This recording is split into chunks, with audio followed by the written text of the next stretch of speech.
Passenger ಬಸ್ಸಲ್ಲಿ goods ಸಾಗಾಟ ಆಗ್ತಿದೆ. ಅಧಿಕಾರಿಗಳು ಇದ್ರ ಬಗ್ಗೆ ಯಾವುದೇ ಕ್ರಮ ತಗೊಳ್ತಾ ಇಲ್ಲ ಅನ್ನೋ ಆರೋಪ ಇದೆ ಸರ್. ಪ್ಯಾಸೆಂಜರ್ ವೆಹಿಕಲಲ್ಲಿ ಗೂಡ್ಸನ್ನು ಸಾಗಾಟ ಮಾಡೋದು ಎಷ್ಟು ಸರಿ? ಮೊನ್ನೆ ದುರಂತಕ್ಕೂ ಅದೇ ಕಾರಣ ಅಂತ ಹೇಳ್ತಾರೆ. ಏನು ಹೇಳಿದ್ದು? ಅದು ಸರ್, ಖಾಸಗಿ ಬಸ್ನಲ್ಲಿ ಪ್ಯಾಸೆಂಜರ್ ಬಸ್ನಲ್ಲಿ ಗೂಡ್ಸನ್ನು ಸಾಗಾಟ ಮಾಡ್ತಾ ಇದ್ದಾರೆ. ಈಗ ಕರ್ನೂಲ್ ಗಲಾಟೆ ಆದಮೇಲೆ, ಕರ್ನೂಲ್ ಗಲಾಟೆ ಅಲ್ಲ, ಕರ್ನೂಲ್ ಆಕ್ಸಿಡೆಂಟ್ ಆದಮೇಲೆ ಖಾಸಗಿ ವಾಹನಗಳಲ್ಲಿ ಯಾರು ಪ್ರಯಾಣ ಮಾಡ್ತಾರೆ, ಪ್ರಯಾಣಿಕರ ಸೂಟ್ ಕೇಸು ಲಗೇಜ್ ಬಿಟ್ಟರೆ ಬೇರೆ ಯಾವುದೂ ಕೂಡ ತಗೊಂಡೋಗೋದಕ್ಕೆ ಅವಕಾಶ ಇಲ್ಲ. ಎಲ್ಲ ನಮ್ಮ ಕಟ್ಟುನಿಟ್ಟಾಗಿ ಮಾಡ್ತಾ ಇದ್ದಾರೆ ಅಧಿಕಾರಿಗಳು. 2028ರಲ್ಲಿ ಬಿಜೆಪಿ ನಮ್ಮ ಸ್ವಂತ ಬಲದಿಂದಲೇ ಅಧಿಕಾರಕ್ಕೆ ಬರ್ತೇವೆ ಅಂತ ನೋ ಕಾಮೆಂಟ್. ಈಗ ನಾನು ಬಂದಿರೋದು ಬಸ್ ಸ್ಟ್ಯಾಂಡ್ ಇನಾಗ್ರೇಷನ್, ರಾಜಕೀಯ ಮಾತಾಡಲ್ಲ. ಸರ್, KSRTC ಅವರದ್ದು ವೇತನ ಪರಿಷ್ಕರಣೆ ಬಗ್ಗೆ ತುಂಬ ಬೇಡಿಕೆ ಇದೆ, ತುಂಬ ವರ್ಷ ಬೇಡಿಕೆ ಇದೆ. ಹೌದು, ನಿನ್ನೆ ಕೂಡ ಮಾತಾಡಿದ್ವಿ. ಹೇಗೆ ಸರ್ ಮುಂದೆ ಮಾಡ್ತೀವಿ, ಎಲ್ಲದಕ್ಕೂ ಪರಿಹಾರ ಇದೆಯಲ್ಲ.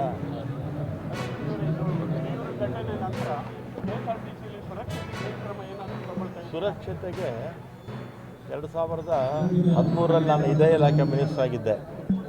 ಆಗ ಹಾವೇರಿ ಹತ್ರ ಒಂದು ಬಸ್ ಆಕ್ಸಿಡೆಂಟ್ ಆಗಿತ್ತು, ಜಬ್ಬಾರ್ ಟ್ರಾವೆಲ್ಸು. ಆವತ್ತು ನಾನು ಗಮನಿಸಿದ್ದೇನೆಂದರೆ ಎಮರ್ಜೆನ್ಸಿ ಎಕ್ಸಿಟ್ಟು ಇರ್ತಿರಲಿಲ್ಲ. ಒಂದು ಪ್ಯಾಸೆಂಜರ್ ಸತ್ತೋದು ಒಂದು ಡೋರ್ ಇರ್ತಿತ್ತು, ಡ್ರೈವರ್ ಹಿಡಿಯೋದಕ್ಕೆ ಬಂದಿರ್ತಿತ್ತು, ಹಿಂಭಾಗದಲ್ಲಿ ಡೋರ್ಸ್ ಇರ್ತಿರಲಿಲ್ಲ, ಎಮರ್ಜೆನ್ಸಿ ಡೋರ್ಸು. ಆಗ ನಾನು ಅದು ಮೇಲೆ ಈ ಲಕ್ಸುರಿ ಬಸ್ಸಲ್ಲಿ ಗ್ಲಾಸ್ ಹೊಡೆದು ಆಚೆ ಬರಬೇಕಾಗಿತ್ತು, ಒಂದು ಹ್ಯಾಮರ್ ಇಟ್ಟು ಅದನ್ನೇ ಲಕ್ಸುರಿ ಇದು ಎಮರ್ಜೆನ್ಸಿ ಡೋರ್ ಅಂತ ಕನ್ಸಿಡರ್ ಮಾಡೋದು, ಗ್ಲಾಸ್ ಹೊಡೆದು ಆಚೆ ಬರೋದನ್ನು. ಆಮೇಲೆ ನಾನು ನಮ್ಮ ಇಲಾಖೆ 25,000 ಬಸ್ಸು ಎಮರ್ಜೆನ್ಸಿ ಡೋರು, ಆಮೇಲೆ ಎಲ್ಲ ಓಮ್ನಿ ಬಸ್ಸಸ್ಸು, ಸ್ಕೂಲ್ ಬಸ್ಸಸ್ಸು, ಪ್ರತಿ ಬಸ್ಗೂ ಕೂಡ ಎಮರ್ಜೆನ್ಸಿ ಡೋರ್ ಅವಾಗ ಇಳಿಸಿದ್ದೆ. ಅವಾಗ ಆಗಿತ್ತು. ಈಗಲೂ ಕೂಡ ಯಾವುದೇ ಎಮರ್ಜೆನ್ಸಿ ಡೋರ್ ಇಲ್ಲ ಅಂದರೆ ನಾವು FC ಮಾಡ್ಸೋದು. ಎಮರ್ಜೆನ್ಸಿ ಡೋರ್ ಓಪನ್ ಆಗೋದಿಲ್ಲ ಅನ್ನೋ ಅದೆಲ್ಲ ನೋಡ್ತಾ ಇರಬೇಕು, ಅದೆಲ್ಲ ಆಗಾಗ ನೋಡ್ತಾ ಇರಬೇಕು. ಸರ್, ಈಗ ಪಿಣರಾಯಿ ವಿಜಯನ್ ಈಗ ಕರ್ನಾಟಕ ಸರ್ಕಾರದ ಬಗ್ಗೆ ಮನವಿ ಇಲ್ಲ ಸರ್ಕಾರ ಅನ್ನೋಂಥ ಹೇಳಿಕೆಯನ್ನು ನೋಡಿದ್ದಾರೆ. ಯಾರು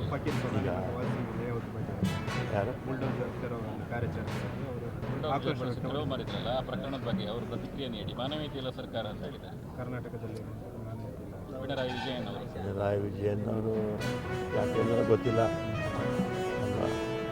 ಕೇರಳ ರಾಜ್ಯದ ಮುಖ್ಯಮಂತ್ರಿ ಅಲ್ಲಿರೋದು ನೋಡ್ಕೊಳ್ಳಿ ಮೊದಲು, ನಮ್ಮ ರಾಜ್ಯ ನಾವು ನೋಡ್ಕೊಳ್ತೀವಿ. ಆದರೆ ನನಗೆ ವಾಸ್ತವವಾಗಿ ಅಲ್ಲಿ ಯಾಕೆ ಹೊಡೆದ್ರು ಅಂತ ನನಗೆ ವಿಚಾರ ಕರೆಕ್ಟಾಗಿ ಗೊತ್ತಿಲ್ಲ.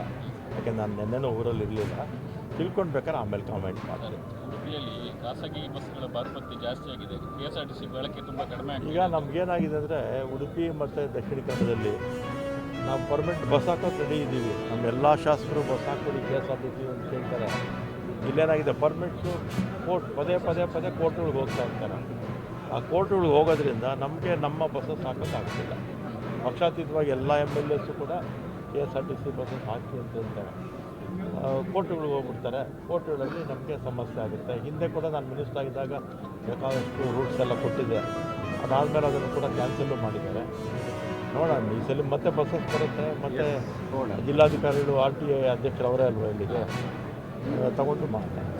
ಈಗ ಜನವರಿ 1st ವೀಕಿಂದ ನಿಮ್ಮ ಸಾರಿಗೆ ಇಲಾಖೆ ನೌಕರರು ಮುಷ್ಕರ ಹೋಗೋ ಬಗ್ಗೆ ಮಾತಾಡ್ತಾ ಇದ್ದಾರೆ.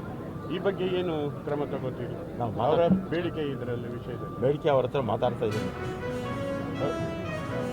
ಅಲ್ಲ, ಅವರಿಗೆ ಆಲ್ರೆಡಿ ಅನೌನ್ಸ್ ಮಾಡಿದಾರಲ್ಲ, ಜನವರಿ 1st ವೀಕಿಂದ ನಾವು ಉಪವಾಸ ಸತ್ಯಾಗ್ರಹ ಮಾತಾಡ್ತಿರ್ತೀನಿ.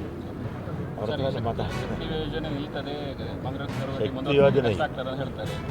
ಶಕ್ತಿ ಯೋಜನೆ ಯಾಕೆ ನಿಲ್ಲುತ್ತೆ? ಎಲ್ಲರೂ ಬಡವರಿಗೆಲ್ಲ ಬಡವರಂದ್ರೆ ಮಹಿಳೆಯರಿಗೆಲ್ಲ ಅನುಕೂಲ ಆಗ್ತಾ ಇದೆಯಲ್ಲ, ನಿಲ್ಲಿಸೋ ಉದ್ದೇಶ ಏನೂ ಇಲ್ಲ.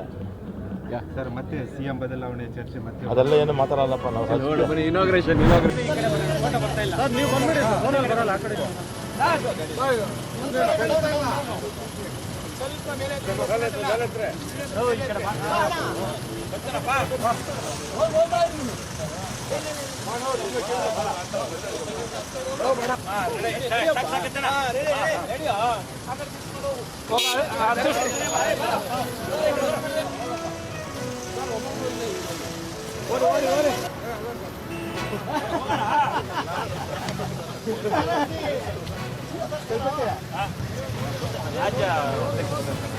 ತಾಲೂಕು ಕಾರ್ಯಕ್ರಮ